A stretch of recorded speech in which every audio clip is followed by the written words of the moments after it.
Mr. Jackson. We're back. Oh, good to see you both. Let me continue with the story of the two faithful friends, Jonathan and David. Now, Jonathan was the son of the king and heir to the throne, and David, the shepherd boy.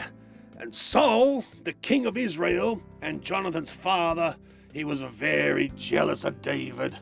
But Jonathan made a covenant with David because he loved him as his own self. Jonathan took off his robe that he was wearing and he gave it to David, along with his tunic and even his sword, his bow, and his belt. Jonathan said to David, "Go in peace, for we have sworn friendship with each other in the name of the Lord, saying, 'The Lord is witness between you and me, and between your descendants and my descendants forever.'" Jonathan ended up protecting David and saving his life. David was chosen by God and appointed to replace Saul as king of Israel instead of Jonathan, and yet still, Jonathan loved David.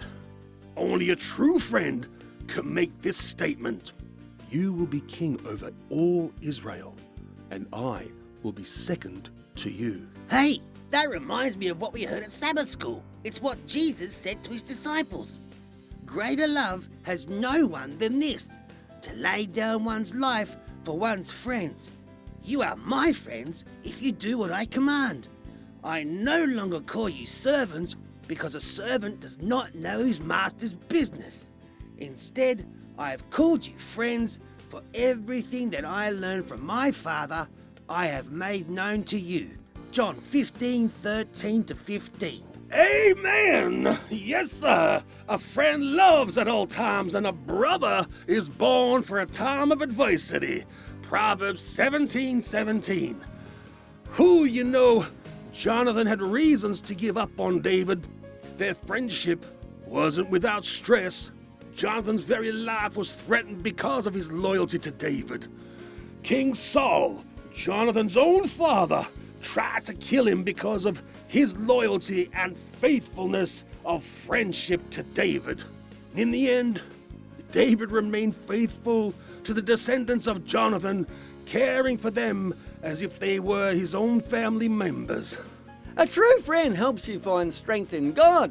This is a great story about faithful friendship, Mr. Jackson.